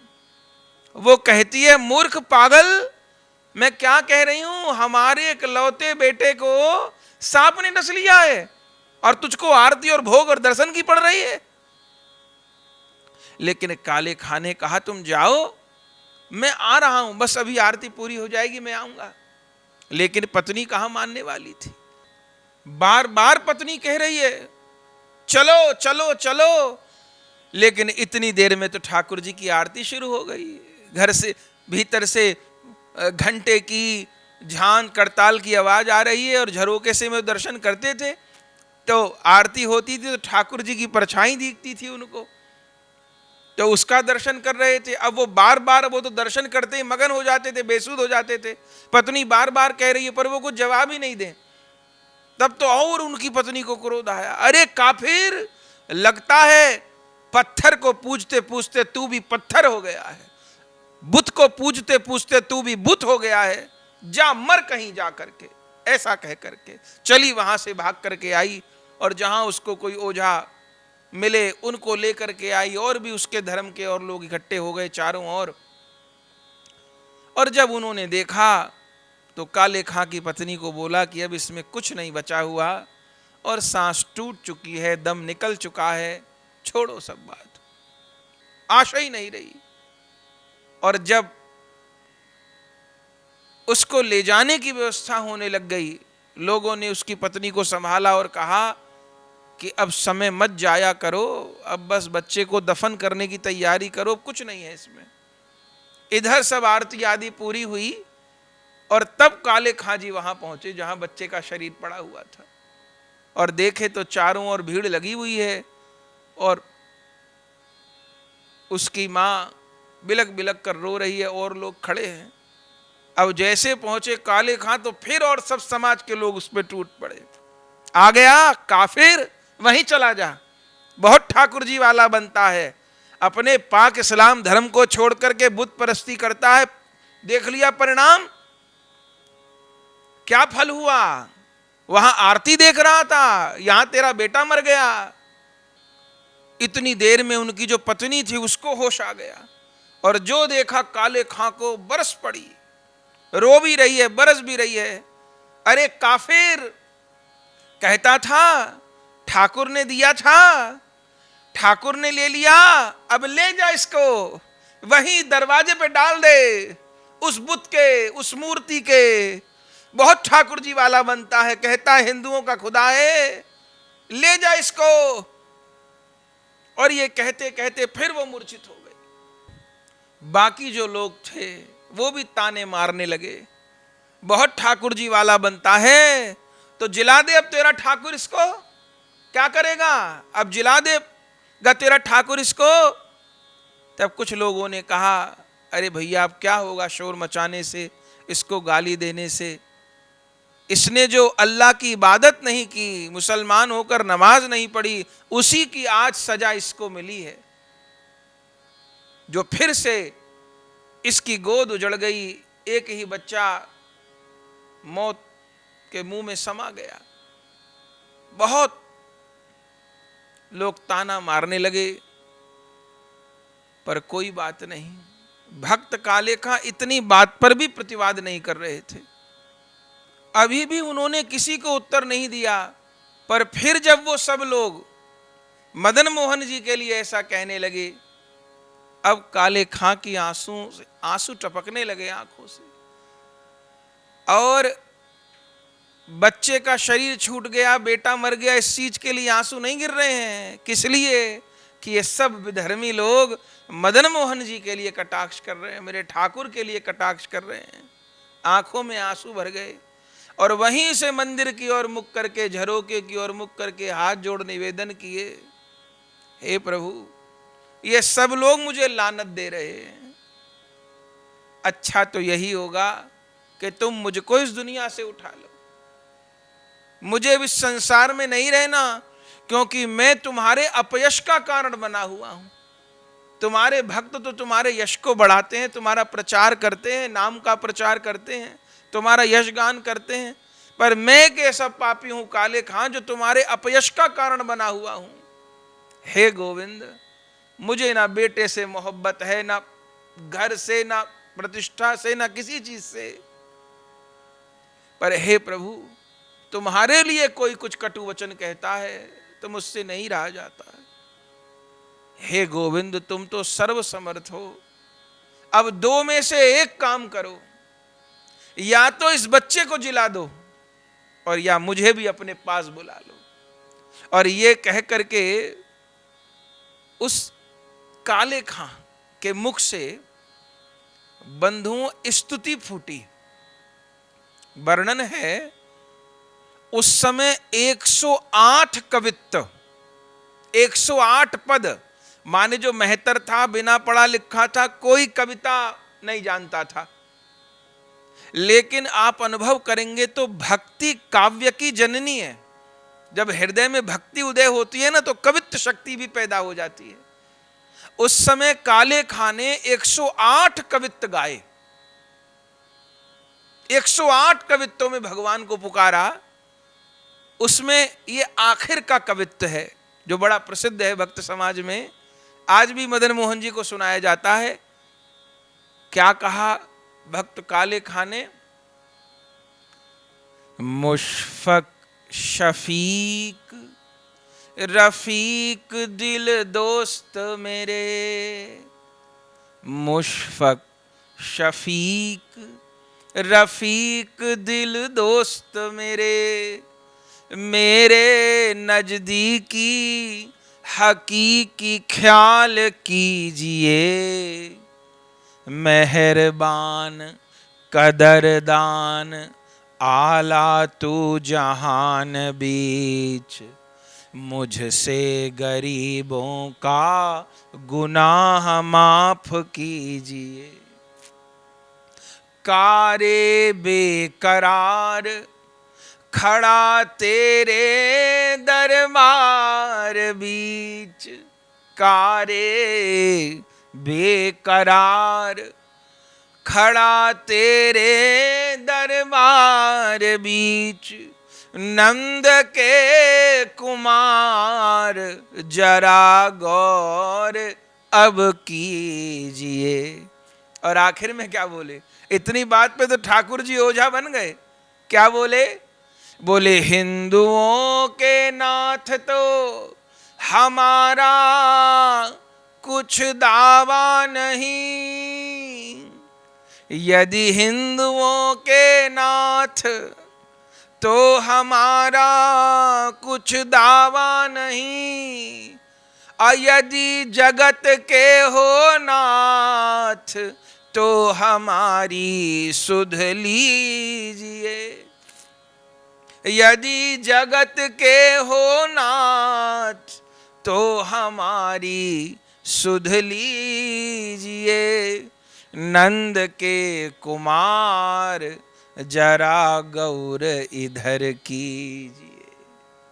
ये पंक्ति गाई, हे ठाकुर यदि हिंदुओं के ही नाथ हो, हिंदुओं की परवाह करने वाले हो, तब तो मैं कुछ नहीं कहूंगा, पर यदि तुम सारे जगत के नाथ हो तो मेरी सुध लो, मुझे इस कलंक से बचा लो, या तो इस बच्चे को जिला दो और या मेरे भी प्राण ले लो। बंधुओं, जैसे रो करके ये 108वां कवित्व पूरा हुआ, 108 कवित्व में, और सोचिए कुछ जानता नहीं था, लेकिन मुंह से लगातार पद फूटने लग गए उसके। जाकी कृपा पंगु गिरी लंगे, अंधेरे को सब कुछ दर्शाई, बहरो सुने मूक पुनि बोले, रंग चले सिर छत्र धराई। पद का गान किया और जैसे ही अंतिम पंक्ति बोली, हिंदुओं के नाथ तो हमारा कुछ दावा नहीं, जगत के हो नाथ तो हमारी सुध लीजिए, कहते हैं उसी समय उस काले खां का 8 साल का लड़का अंगड़ाई लेते हुए खड़ा हो गया। अंगड़ाई लेते हुए खड़ा हो गया, जैसे जैसे सो रहा हो, सोते से जाग पड़ा हो, और उठते ही इधर देखता है, उधर देखता है, इधर देखता है। तुरंत उसकी मां काले खां तो पास थे, जैसे बच्चे को तुरंत उसके पास आते, इधर उधर, अब्बा अब्बा अब्बा, तुरंत काले खां पास में आते। क्या हुआ? अब्बा, वो खूबसूरत लड़का कहां गया? वो खूबसूरत लड़का, वो खूबसूरत लड़का कहां गया? अब सब लोग चारों ओर खड़े थे। काले खां कहता है, कौन खूबसूरत लड़का? अब्बा, जिसके माथे के ऊपर मोर मुकुट था, जिसके हाथों में बांसुरी थी, जो आपको देख के भी मुस्कुरा रहा था, वो मेरे पास आया और उसने प्यार से एक बार मेरे ऊपर हाथ फेरा और मुझसे बोला, सलीम उठ, सलीम उठ। और बस जैसे उसने कहा, मैं तुरंत ही उठकर बैठ गया, लेकिन उठते ही वो चला गया। अब्बा, वो खूबसूरत लड़का, वो खूबसूरत लड़का कहाँ चला गया, कहाँ चला गया? ये कहते कहते वो 8 साल का सलीम भी रोने लग गया। और इस वाक्य को सुनकर के काले खां की क्या स्थिति हुई होगी। उस दर्द को तो काले खां महसूस करेंगे बंधुओं, पर कहते हैं जितने वो लोग खड़े थे उनके धर्म के लोग, आज तक उनके परिवारों के लोग करौली में रहते हैं बंधुओं, और जो उनके धर्म के लोग थे बंधुओं, उनकी आंखों से वे आंसू गिरने लग गए। जो ताना मारते थे, जो पता नहीं क्या क्या कहते थे, आज उनके भी मुख से निकल गया कि काले खां की इबादत सच्ची है। वास्तव में इसने बुत को नहीं, इसने हिंदुओं के खुदा को मना लिया है, जान लिया है। और ये भी सबने कहा कि ये जो हिंदुओं का खुदा है मदन मोहन, हम तो सोचते थे ये हिंदुओं की ही सुनता है, हिंदुओं पर भी कृपा करता है, पर हम जान गए इसके दरबार में फर्क नहीं है। जो इसका है तो वो उसका है। काले खां की भक्ति सच्ची थी, सबका मुंह नीचा हो गया, सब लोग चले गए। काले खां की पत्नी भी अब मदन मोहन जी की भक्त हो गई बंधु। और कहते हैं आग की तरह पूरे करौली में ये चर्चा फैल गई। और जो उस समय करौली के राजा थे, अभी सुना प्रारंभ में, हरिबख्शपाल जी, उनको पता चला, हरिकिशोर गोस्वामी जी को पता चला, सब लोग दौड़ते हुए आए, सब लोग घेर करके, राजा गोसाई जी सब लोग आ गए। और बार बार उस बच्चे से, अभी तक वो अब बाप बेटा दोनों रो रहे हैं, उस बच्चे की माँ तो दूर खड़ी है, रो वो भी रही है, पर वो पछतावे का आंसू बहा रही है। लेकिन काले खां और उनका बेटा सलीम वो प्रेम के आंसू बहा, आंसू में फर्क है। घेर लिया और बार बार राजा और गोसाई जी उस बच्चे से यही पूछते थे, बेटा वो खूबसूरत लड़का कैसा था। तो बंधुओं, जैसी उस दिन मदन मोहन जी ने पोशाक पहनी थी, वस्त्र पहने थे, श्रृंगार किए थे, उस सलीम नाम के बच्चे ने, जो कभी मंदिर नहीं गया, सारी बात बता दी। ऐसे कपड़े पहने थे, ऐसी धोती पहनी थी, ऐसा पटका पहना था, ऐसा हार पहना था, ऐसी पगड़ी पहनी थी, ऐसा मुकुट था, ऐसे सारी बात बता दी। और सलीम बताता रहा, और गोसाई जी और राजा ये दोनों रोते रोते रोते रोते सुनते रहे। और कहते हैं तब तो राजा ने, गोसाई जी ने, जो स्पर्श भी नहीं करते थे विधर्मी का, उस काले खां को भी हृदय से लगा लिया और उस बच्चे को भी हृदय से लगा लिया। और दोनों को स्नान करा के मंदिर के भीतर लेकर के गए हैं, ठाकुर जी का दर्शन कराया है। तो उस बच्चे ने भी जैसे जैसे रूप का वर्णन किया था, ठीक वैसा ही रूप मदन मोहन जी का देखा। और अपने पिताजी से बोले, अब्बा यही तो थे। मदन मोहन जी को कहते हैं, यही तो थे, यही तो थे। अब पिता और पुत्र दोनों गले लग लग के रो रहे। अद्भुत घटना घटी महाराज। और कहते हैं राजा इस बात से इतना प्रभावित हुआ, तब राजा ने काले खां को कहा, काले खां तुमको तो हमारे मदन मोहन ने अपना लिया, अब तुमको ये सफाई का काम करना, ये झूठी पत्तल उठा के फेंकना, ये झाड़ू बुहारी का काम नहीं करना है। अब सारी व्यवस्था तुम्हारी हमारी ओर से होगी, तुम्हारे लिए अच्छे से अच्छा घर, अच्छे से अच्छी तनख्वाह, सब ऐशो आराम सुविधा के साधन तुमको दिए जाएंगे, अब तुम ये काम छोड़ दो। तब काले खां ने यही कहा, हजूर ऐसा मत कहिए, मदन मोहन के दरवाजे की चाकरी नहीं छोड़ूंगा। अरे इस सेवा ने, इस चाकरी ने, इस भक्त चरण रज की उपासना ने तो मुझे प्रभु से मिलाया है, मुझ पर इतनी कृपा की। तो बंधुओं वर्णन है कि राजा की ओर से उनको घर भी दे दिया गया और राजा की ओर से बड़ी तनख्वाह भी उनको मिलने लगी, वेतन 100 गुना कर दिया, बड़ी तनख्वाह मिलने लगी। लेकिन जीवन भर काले खां ने उस महतरी का काम नहीं छोड़ा। और अंतर इतना हो गया, पहले तो खुद ही दरवाजे पर बुहारी लगाते थे मंदिर के चारों ओर, अब तो उनकी पत्नी भी आने लग गई और उनका बेटा भी आने लग गया। मंदिर के चारों ओर बुहारी लगाते रहे, सेवा करते रहे, रोते रहे, जो भी आते थे वो उनको प्रणाम करते थे। अब उनके लिए मंदिर में जाने की जो बाधा थी वह भी दूर हो गई। ठाकुर जी का दर्शन भी करते थे बंधुओं और विभोर रहते थे। और अंतिम दिन भी सब ठाकुर जी की जो सेवा बुहारी का काम था वो किए। और श्री ठाकुर जी का दर्शन करते करते मदन मोहन जी के सन्मुख काले खां ने अपना शरीर छोड़ा। बंधुओं, आज भी मदन मोहन जी करौली दर्शन करने जाइए, ठाकुर तो वृंदावन के ही हैं, दर्शन करने जाइए। आज भी मदन मोहन जी के मंदिर में काले खां भक्त के पद गाए जाते, ताज खां के पद गाए जाते हैं। और आरती के बाद तो प्रायः ये दोहा बोला जाता है, बड़ा प्रसिद्ध दोहा है मदन मोहन जी का, वहाँ सब भक्तों को याद है। सब लोग कहते हैं वहाँ, बोले कारे के बेटा को जब कारे ने खायो, तो कारे की कविता सुन कारे ने जीवायो। अर्थ समझे? भक्त का नाम भी कारे खां, और भक्त के बेटे सलीम को किसने खाया? कारे सांप ने खाया। और ठाकुर जी भी कारे, बेटे को डसने वाला सांप भी कारा, भक्त का नाम भी काले खां, और ठाकुर जी भी हमारे मदन मोहन भी कारे। तो भक्त लोग हंसी में पहेली बना दिए, मुहावरा बना दिए। क्या? बोले कारे के बेटा को जब कारे ने खायो, काले खां के बेटे को जब काले सांप ने खाया तो क्या हुआ?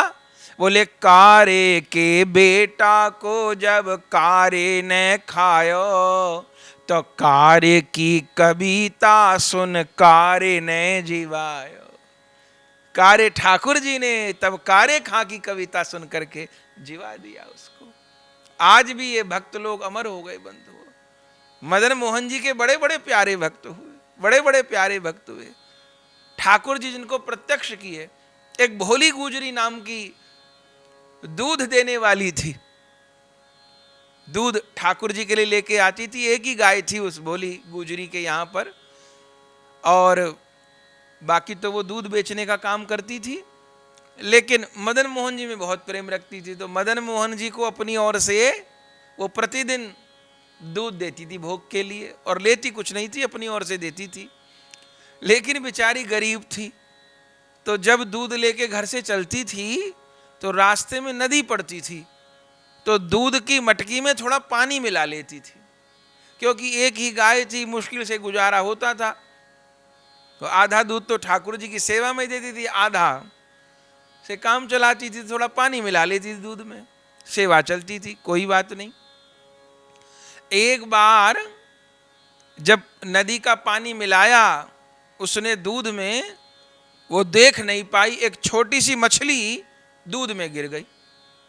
अब उसको तो पता नहीं, पहले वहीं ठाकुर जी को दूध पहुंचाती थी, पहुंची, और उसने, उसको तो पता नहीं मछली है छोटी सी, और दूध उसने पलट दिया, और संयोग से वो छोटी सी मछली वो ठाकुर जी के दूध में गिर गई, चली गई वहां। और फिर वो सब जगह दूध बांटे आई, उसको तो खबर नहीं। और अगले दिन जो वो पहुंची दूध देने के लिए, सोई तो देखा कि गोसाई आग बबूला हो रहा है, और भोली गुजरी को उसके पैसे दे दिए और बोले चली जा यहां से, आगे दिखाई मत दे जाना। बोले हजूर क्या हुआ? कुछ नहीं हुआ, आगे से तेरा बंद दूध। बोले महाराज बताओ तो सही क्या हुआ? क्या हुआ? ठाकुर जी के दूध में मछली पानी मिला मिला के लाती है, मछली का दूध ठाकुर जी के, बुद्धि बिगड़ गई है तेरी, चली जा, आना नहीं। और ड्योड़ी वान से कह दिया, दरबान से, कि इसके लिए ड्योड़ी बंद मंदिर की घुस ना जाए। अब बंधुओं उसका आना बंद हो गया, और उसका नियम था, और कोई भक्ति नहीं जानती, बस मदन मोहन जी को दूध पहुंचाना, ये नियम था उसका। और तभी फिर सबको बेचती थी और तभी कुछ खाती पीती थी। बंद कर दिया। कहते हैं 3 दिन तक भूखी प्यासी पड़ी रही अपनी झोपड़ी में। वो भोली गुजरी नाम था उसका। भूखी प्यासी पड़ी रही कि ये क्या हुआ। ठाकुर जी को प्रार्थना करती रही, हे प्रभु मेरे से तो भूल हो गई, अब ये तो मैं पाप करती हूँ कि दूध में पानी मिलाती हूँ, पर आप तो जानते हो कि क्यों मिलाती हूँ। दूध थोड़ा होता है, सबको बेचना होता है, बड़ी कठिनाई से जिंदगी गुजर बसर होती है। मुझको लगता है जो पतला दूध आपको पिलाती थी उसी से नाराज हो गए आप। माने वो भोली गुजरी ये नहीं मान रही कि कोई गोसाई जी गलती है, वो सारी बात ठाकुर जी की माने। अरे ठाकुर जी ने सेवा स्वीकार नहीं की, तभी तो गोसाई से ऐसा कहलवा दिया उन्होंने। तो हे मदन मोहन जी, मुझे सेवा में तो मत त्यागो। अच्छा आप कहोगे तो आगे से दूध में पानी नहीं मिलाया करूंगी। चलो कोई बात नहीं, पूरा पेट नहीं भरा करेगा। अब जब पानी नहीं मिलाऊंगी तो बचत नहीं होगी, पर चलो आधा पेट भोजन करके रह लूंगी। पे मुझे सेवा में मत त्यागो, मुझे सेवा में मत त्यागो, और यदि त्यागोगे तब प्राण त्याग दूंगी। 3 दिन तक वो भोली गुजरी पड़ी रही साहब अपनी कुटिया में। और उस भोली गुजरी के चरित्र में वर्णन है कि तीसरे दिन तो रात को ठाकुर जी पहुंच गए उसके यहाँ, रात के समय। और कैसे पहुंचे? एक बाबा जी के रूप में। और वो बेचारी सोने की तैयारी कर रही थी, खाती पीती तो कुछ नहीं, बस जल लेकर के रहती थी, विरह में भगवान के रोती रहती थी। ठाकुर जी पहुंच गए और बढ़िया उन्होंने पीताम्बर पहन रखा था। और वो भोली गुजरी ने देखा तो बेचारी पहचानती तो कैसे जब प्रभु ही अपने आप को छिपाए थे। बोले, अरे मैया हम कहीं जा रहे हैं, रात हो गई, थक गए हैं, थोड़ा विश्राम करेंगे। हाँ महाराज कर ले। बेचारी भोली वाली, कर ले महाराज, जैसी झोंपड़ी है मैं आपके लिए घास फूस बिछा दूं, विश्राम करो। ठीक है, बैठा लिया भीतर। फिर क्या बोले प्रभु? अरे गुजरी हमें तो भूख लग रही है, बताओ महाराज क्या बनाऊं मैं? जो कहो सो बनाऊं। अरे बनाने के चक्कर में नहीं, जो रखा हो सो दे दे। महाराज है तो कुछ नहीं। अरे कुछ तो होगा। कुछ नहीं महाराज। उस मटकी में क्या रखा है? दूध रखा है महाराज, पर वो दूध कई दिन का हो गया, पीने योग्य आपके लिए नहीं है। और अब कई दिन से मैंने दूध काढ़ा भी नहीं, आप कहो तो गैया दूध लाऊं? अरे नहीं नहीं, मटकी का दूध दे दे। नहीं नहीं महाराज, वो पीने योग्य। क्यों? अरे क्या बताऊं महाराज, उस दूध में मछली गिर गई थी, तो वही दूध बचा हुआ है और आप रहने दो, मैं नया। अरे नहीं नहीं कोई बात नहीं, मछली गिर गई तो छान दे ना, साफ कर दे, दे दे। अच्छा तो ओटा तो दूं? नहीं नहीं, ओटाने की जरूरत नहीं, भी जैसा ऐसे ही दे दे। बार बार हट गया तो बेचारी ने वही दूध उनको दे दिया ठाकुर जी को। अब पी लिए ठाकुर जी तो गड़गड़ गड़गड़ गड़। अब फिर क्या बोले? फिर बोले कि अब नींद आ रही है तो प्रभु पौड़ जाओ। तो अपनी पीताम्बरी ओढ़ के ठाकुर जी सो गए। अब बेचारी बैठी भाई, सो गए। तब रात को गुजरी को लगा कि बिछौना भी नहीं है, बिछाया तो कुछ नहीं, घास फूस बिछा दी, ओढ़ने को भी नहीं है, कहीं इनको ठंड न लगती हो। अब वो इतनी गरीब थी बेचारी कि कपड़ा नहीं था, तो एक लोई रखती थी अपने पास में, उसको ओढ़े रखती थी। तो रात को मन में विचार किया, ठंडी के दिन थे, कि कोई बात नहीं, मैं तो जैसे तैसे रह लूँगी, पर ये ठिठुर रहे, इनको मैं अपनी लोई उड़ा दूँ। तो वही जो अपनी लोई थी वो उड़ा दिया। वो तो जान नहीं रही प्रभु हैं, सोचे कोई साधु हैं, लोई उड़ा दी। ठीक है, अब जब लोई उड़ा दी तो उसको भी नींद आ गई, अब वो भी सो गई। और जैसे ही कुछ देर बाद हड़बड़ा करके उठी तो क्या देखे, अब कोई बाबा जी नहीं है और उसकी लोई भी नहीं है, और जहां बाबा जी को सुलाया था वहां पीताम्बर रखा है, लोई भी नहीं है। और जैसे देखे कि बाबा जी नहीं है तो सोचने लगी कहां चले गए, कैसे चले गए। सोच रही, सोचते सोचते फिर उसकी आंख लग गई। और जैसे आंख लगी, अब की बार आंखों के सामने मदन मोहन प्रकट हो गए। और क्या बोले? अरे भोली गुजरी, तू दूध देवे ना आई, मैंने 3 दिन ते दूध को भोग ना लगायो, दूध तो तेरे ही हाथ को पीऊं मैं। भोली गुजरी ने कही, प्रभु अब तो मुझे गोसाई जी ने दरवाजा बंद कर दियो, मंदिर का ड्योड़ी बंद करवा दी, अब मैं वहां नहीं जा सकूं। कहे कि दूध में मछली निकली, महाराज भूल हो गई। ठाकुर जी बोले छोड़, अब तो मैंने तेरा दूध पी लियो और अब तू अइयो, गोसाई जी नहीं रोकेंगे, मैं समझा दूंगा, तू अइयो। ठीक है। तब ठाकुर जी स्वप्नादेश कर दिए और अगले दिन तो फिर वो बाबरी सी हो गई। अब के भी अगले दिन गैया दूई और फिर मटकी में दूध लेके पहुंची और सवेरे सवेरे पहुंच गई उस दिन तो। और इधर जब गोसाई जी ठाकुर जी की सेवा में गए मंगला के समय, तो क्या देखें कि ठाकुर जी का पीतांबर तो है नहीं और ठाकुर जी ने कोई पुरानी लोई ओढ़ रखी है, लोई ओढ़ रखी है, शॉल ओढ़ रखा है। अच्छा, गोसाई जी बहुत दिन से आती थी वो दूध देने वाली भोली गुजरी, तो पहचानते थे हमेशा वो वही लोई कपड़ा ओढ़ के आती, तो पहचानते थे। सोच रहे ये लोई तो भोली गुजरी ओढ़ दी, ठाकुर जी पे कहां से आ गई। अब जैसे तैसे हटाए तो देखे ठाकुर जी का पीतांबर नहीं, और इतनी देर में वो भोली गुजरी ठाकुर जी का पीतांबर लेके आ गई। दूध भी लेके आई और जो ठाकुर जी पीतांबर छोड़े आए वो भी लेके आई।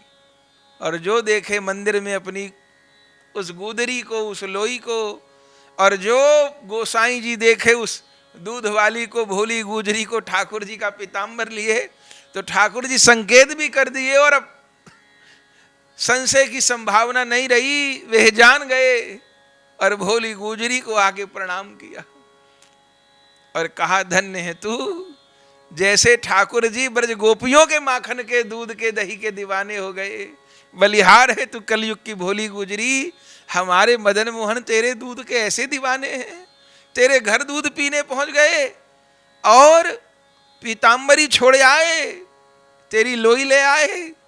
तब भीतर गए, ठाकुर जी की लोई लेके आए, वो उसको दी और उससे पीतांबर लिया, वो ठाकुर जी को दिया। बलिहार हो गई भोली गुज। ऐसे कितने कितने भक्तों के चरित्र हैं। अभी हमने निवेदन किया ना कि मदन मोहन बड़े कौतुकी ठाकुर हैं, हमारे सनातन गोस्वामी जी के प्राण वल्लभ हैं। तो ऐसे भक्त काले खां पर, भोली गुजरी पर, कल ताज खां जी पर खूब कृपा की, पर उस कृपा के मूल में यही है कि उनके जो हृदय की निश्चलता थी, निष्कपटता थी, उस निष्कपटता ने ही इन भक्तों को कृपा लाभ करवाया। तो ताज खां हो, काले खां हो, भोली गुजरी हो, बंधुओं, इनको प्रणाम करते हुए इनसे निष्कपटता ही मांगनी है, चित्त की निर्मलता ही मांगनी है, भोलापन ही मांगना है। हमारे चित्त से भी कपट दूर हो और हम भी भगवत प्रेम ग्रहण करने के योग्य हों।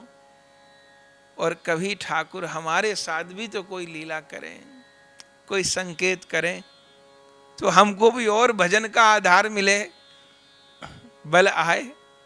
ऐसी प्रार्थना इन भक्त महापुरुषों से करनी है।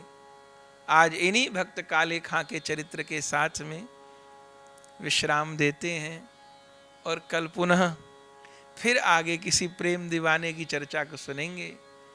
कहिए भक्तराज श्री काले खां जी की जय हो। श्री गुरु प्रेमानंदे निताय गौर हरि बोल। प्रिय भगवत प्रेमियों, अगर यह वीडियो आपको पसंद आई तो इसको लाइक कीजिए और अधिक से अधिक शेयर कीजिए। श्री राधे श्याम। परम पूज्य श्री गौरदास जी महाराज जी के YouTube चैनल को सब्सक्राइब करें। पूज्य महाराज श्री की कथाओं को सर्वप्रथम देखने के लिए बेल आइकन दबाना ना भूलें।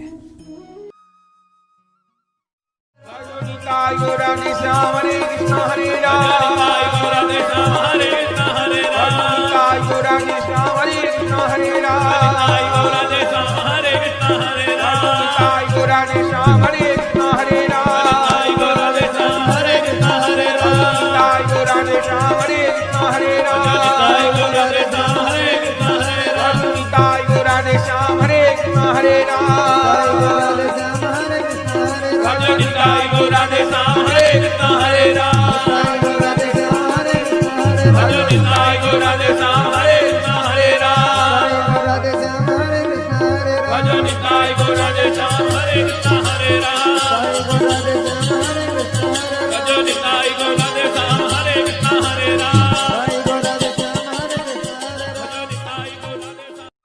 श्री वृंदावन धाम में श्री बांके बिहारी जी के मंदिर से 1 किलोमीटर की दूरी पर अटल्ला चुंगी के निकट परम पूज्य श्री गौरदास जी महाराज जी के आश्रम श्री गौर कृपा धाम का हम दर्शन कर रहे हैं, जहां श्री निताई गौरांग देव, श्री राधा गोविंद देव, श्री गिरिराज जी श्री मंदिर में विराजमान है, जहाँ विधिवत अष्टायाम ठाकुर जी की सेवा हो रही है और प्रत्येक एकादशी वैष्णव साधुओं द्वारा अष्टप्रहर हरिनाम संकीर्तन होता है और कथा सत्संग हॉल एवं भक्तजनों के ठहरने के लिए एसी एवं नॉन एसी कमरे के साथ भोजन प्रसाद की उत्तम व्यवस्था सुलभ है। यदि आप परम पूज्य श्री गौरदास जी महाराज जी के आश्रम श्री गौर कृपा धाम में ठहरना चाहते हैं या कोई जानकारी प्राप्त करना चाहते हैं तो संस्था के नंबरों पर संपर्क कर सकते हैं। हमारा नंबर है 9958163312।